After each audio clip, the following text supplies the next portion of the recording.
Hi అండి, అందరూ నమస్కారం. నేను మీ వేణుగోపాల్ రెడ్డి ఫ్రమ్ జోష్ ఇన్నోవేషన్స్ ప్రైవేట్ లిమిటెడ్, జోష్ ఇన్స్టిట్యూట్ ఆఫ్ ఫారెన్ లాంగ్వేజెస్, జోష్ ఓవర్సీస్ కన్సల్టెన్సీ మరియు ఎడినైన్ కెరియర్ గైడెన్స్ సంయుక్తంగా విద్యార్థులకు అవసరమైనటువంటి అనేక వీడియోస్ నేను మీకోసం రూపొందిస్తున్నాను. ఈరోజు ఎక్స్ మినిస్టర్, టీఆర్ఎస్ గవర్నమెంట్లో ఉన్నటువంటి ఎక్స్ మినిస్టర్ పాలమల్లారెడ్డి, పూలమల్లారెడ్డి అందరూ ప్రేమగా పిలుచుకున్నటువంటి మల్లారెడ్డి ఈరోజు ఇంజనీరింగ్ ఎడ్యుకేషన్ మీద ఒక స్పష్టమైనటువంటి సునామీ లాంటి ప్రపంచాన్ని అయితే సృష్టించాడని చెప్పాలి.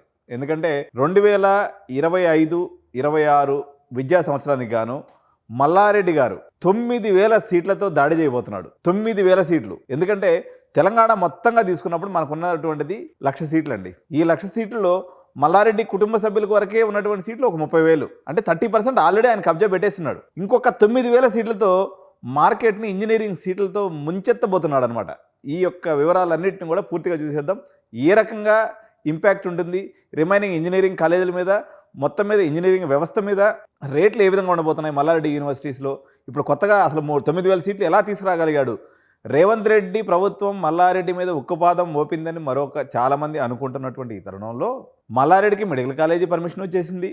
మెడికల్ కాలేజీ పర్మిషన్ కాదు, మెడికల్ డీమ్డ్ యూనివర్సిటీ అయిపోయింది. ప్రభుత్వం ఇంత వ్యతిరేకంగా ఉన్నప్పటికీ ఏకంగా 9,000 సీట్లతో మల్లారెడ్డి ఎలా దాడి చేయగలిగాడు అనేది ఒకసారి మనం ఈ వీడియోలో చూసేద్దాం. సో ఇప్పుడు మల్లారెడ్డి గారి ఏదైతే విద్యా వ్యవస్థ సంస్థలు ఉన్నాయో ఇందులో ఈరోజు ప్రత్యేకంగా ఇప్పుడు నేను వీడియో చేసే సమయానికి ఎంఆర్ఈసి ఏదైతే ఉందో Mallareddy engineering college, Mallareddy group of ఇన్స్టిట్యూషన్స్లో ఇది one of the oldest campus అనమాట. ఈ క్యాంపస్లో సెలబ్రేషన్స్ అన్నీ అయితే ఈరోజు ఆకాశాన్ని అమరాన్ని అంటున్నాయని చెప్పాలి. ఎందుకంటే MREC university Malla Reddy deemed to be university అయిన సందర్భంలో ఈరోజు కాలేజీలో అయితే వాళ్ళు సంబరాలు చేసుకున్నటువంటి పరిస్థితి కనిపిస్తుంది. అదేవిధంగా మల్లారెడ్డి విద్యాపీఠ్ అని చెప్పేసి మల్లారెడ్డి సెంట్రల్ గవర్నమెంట్ తెచ్చుకున్నటువంటి మరో సెంట్రల్ గవర్నమెంట్ యూనివర్సిటీ ఏదైతే ఉందో దాంట్లో ఒక ఇంజనీరింగ్ కాలేజీని కూడా పెట్టాడు. దాంట్లో కూడా అది ఆల్రెడీ పర్మిషన్ వచ్చేసింది లాస్ట్ ఇయర్, కానీ లాస్ట్ ఇయర్ స్టార్ట్ చేయలేదు. ఇది వచ్చేసి మల్లారెడ్డి ఉమెన్స్ క్యాంపస్ ఏదైతే ఉందో వాకా మురళీ సార్ అని ఉంటారు, ఆ క్యాంపస్ని కో ఎడ్యుకేషన్గా చేసి దాన్ని మరో యూనివర్సిటీగా తీర్చిదిద్దేటువంటి ప్రయత్నం, దానికి సంబంధించినటువంటి ఇన్ఫ్రాస్ట్రక్చర్ అంతా కూడా రెడీ చేస్తున్నటువంటి పరిస్థితి అయితే మల్లారెడ్డి విద్యా సంస్థలో కనిపిస్తూ ఉంది. సో ఆల్రెడీ మీ అందరికీ తెలిసినటువంటి యూనివర్సిటీ మల్లారెడ్డి ప్రైవేట్ యూనివర్సిటీ, అది టీఆర్ఎస్ గవర్నమెంట్ ఉన్నప్పుడు ఆయన పర్మిషన్ తెచ్చుకున్నాడు. కానీ ఒక రకంగా చెప్పాలంటే మల్లారెడ్డి సార్కి అదృష్టం అనేది ఎప్పుడు ఉంటుంది కాబట్టి గవర్నమెంట్తో పని లేదు, ఏదున్నా కానీ ఈయన అదృష్టానికి అనేది అడ్డు అదుపు ఉండదని చెప్పేసి మాత్రం ఈ విషయంలో తేడతెల్లమైనటువంటి పరిస్థితి. సో ఎలా ఉండబోతున్నాయి ఈ ప్రపంచం, ఏ రకంగా మల్లారెడ్డి సృష్టించబోతున్నాడు అనేది మనం కానీ గమనించినప్పుడు ఏంటంటే చాలామంది చెప్తున్నారు, బహుశా వాళ్ళు ఉగాదిలో ఇప్పుడు అనౌన్స్మెంట్ చేస్తూ ఉంటున్నారు 95% ఉన్నటువంటి పిల్లలకి కేవలం 70,000 రూపాయలకే సీట్ ఇచ్చేటువంటి అవకాశం ఉందని చెప్పేసి చెప్తూ ఉన్నారు. ఈ 9,000 సీట్లు private university, Malla Reddy private university TRS and KCR గవర్నమెంట్లో ఉన్నప్పుడు మల్లారెడ్డి తెచ్చుకున్నటువంటి యూనివర్సిటీ.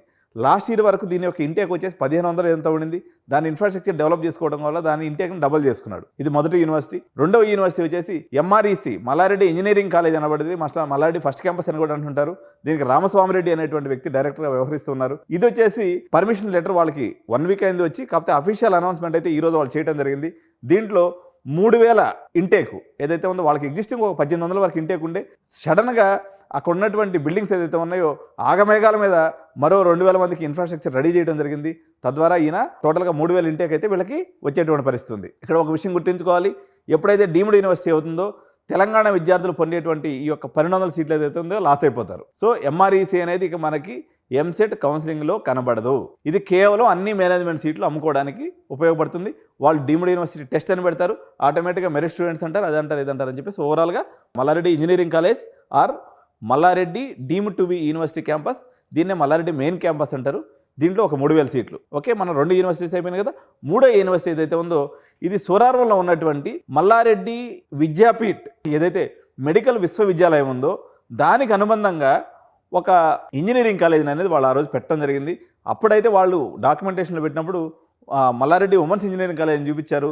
తర్వాత కాలంలో వాళ్ళు ఏసీటీకి అప్డేట్ చేశారు, మేము దీన్ని కో ఎడ్యుకేషన్ కాలేజీగా మారుస్తూ మేము ఈ సంవత్సరం నుంచి ఇంటేక్ తీసుకుంటున్నామని వాళ్ళు గవర్నమెంట్ ఆఫ్ ఇండియాకి అయితే వీళ్ళు కరస్పాండెన్స్ చేయడం జరిగింది. దానికి అనుగుణంగా ఆ ఉత్తర్వులు కూడా వెలువడ్డాయని చెప్పేసి వార్తలు అనేవి వస్తున్నాయి. అప్పుడు మూడో విశ్వవిద్యాలయం ఇది వచ్చేసి మల్లారెడ్డి క్యాంపస్ 3లో ఉంటుంది.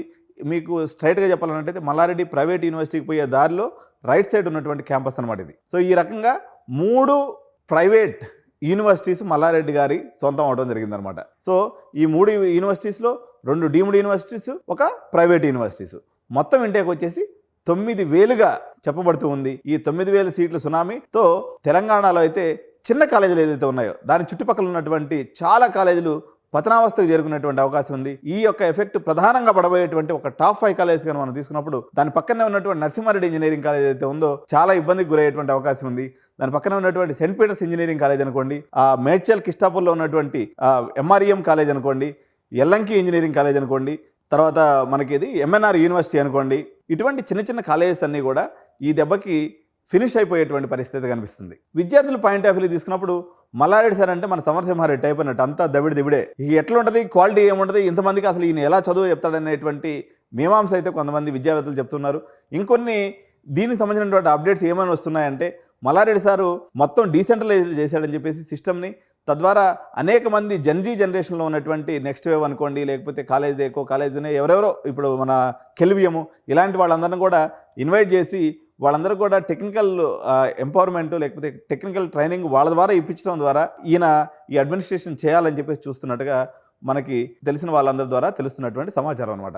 సో ప్రజలు మీరందరూ ఏమనుకుంటున్నారు? సో మల్లారెడ్డి సారు ఈ యొక్క 9,000 ఇంటేక్ని తీసుకురావడం వల్ల మీకు మంచి జరుగుతుందా, చెడు జరుగుతుందా? మీ అభిప్రాయాలను అయితే కామెంట్ రూపంలో తప్పకుండా తెలియజేయండి. దీని యొక్క ఫీజెస్ విషయం కానీ తీసుకున్నప్పుడు 70,000 పర్ యానం నుంచి మొదలు పెడితే 1,50,000 హైయెస్ట్ ఫీజుగా ఉండేటువంటి అవకాశం ఉంది. అంటే మల్లారెడ్డి కాలేజీలో మీరు మంచి పర్సంటేజ్ ఉండి కానీ అటెన్షన్లో తీసుకోవాలన్నట్లయితే, మంచి పర్సంటేజ్ ఉన్న పిల్లలు కానీ మీరు అయినట్లయితే 2,80,000 4 సంవత్సరాలకు పూర్తయిపోతుంది. అదేవిధంగా మీరు కొంచెం మెరిట్ తక్కువ ఉన్నటువంటి స్టూడెంట్ అయితే 1,50,000 into 4 years తీసుకున్నప్పుడు 6 లక్షల రూపాయల్లో పూర్తయిపోతుంది. దీనివల్ల ఈ చుట్టుపక్కల ఏ యూనివర్సిటీ కానీ కాలేజీలు కానీ బతికే పరిస్థితి లేదు కొంపల్లిబెల్ట్లో. సో ఈ పరిస్థితుల్లో అటానమస్ కాలేజీలు వర్సెస్ ఇంజనీరింగ్ కాలేజ్ అనే వ్యవస్థ మళ్ళీ ఒకసారి ముందుకు వచ్చేటువంటి అవకాశం ఉంది. ఎవరైతే మెరిట్ స్టూడెంట్స్ మధ్యలో చదవాలనుకుంటారో, ఎవరైతే క్వాలిటీ స్టూడెంట్స్ మధ్య చదవాలనుకుంటారో వాళ్ళు మాత్రం అటానమస్ కాలేజెస్ చూజ్ చేసుకొని ఇండివిజువల్ కాలేజ్కి వెళ్ళేటువంటి అవకాశం ఉంది. ఫినాన్షియల్ ఒకటే దాన్ని చూసుకొని మాకు ఏదో దగ్గరగా ఉంది కొంపల్ రీజన్లో మాకు బడ్జెట్ లేకుండా కాలేజెస్ పోయినాయి అనుకున్నటువంటి పేరెంట్స్ అందరూ కూడా మల్లారెడ్డిని యునానిమస్గా ఆప్ చేసుకునేటువంటి అవకాశం ఉంది. కాబట్టి ఇది కొంతమందికి మేలు, కొంతమందికి చెడు, కొంతమంది చుట్టుపక్కల ఉన్నటువంటి ఇంజనీరింగ్ కాలేజీల పాలిట చాలా దాని ఏమంటారు బ్యాడ్ న్యూస్ అని చెప్పాలి. అదేవిధంగా మల్లారెడ్డి గ్రూప్కి అయితే ఎదుగుదలలో ఇది ఒక పెద్ద మేజర్ మైల్స్టోన్గా చెప్పొచ్చు. మల్లారెడ్డి వ్యవస్థ స్టార్ట్ అయిన తర్వాత మల్లారెడ్డి గారు ఎప్పటికప్పుడు సెన్సేషన్ సృష్టిస్తూనే ఉంటారు. అది గవర్నమెంట్ ఆ గవర్నమెంట్ ఉన్నా ఈ గవర్నమెంట్ ఉన్నా మల్లారెడ్డి గారి సెన్సేషన్ తప్పదు. కాబట్టి జై హో మల్లారెడ్డి సార్, థ్యాంక్ యూ.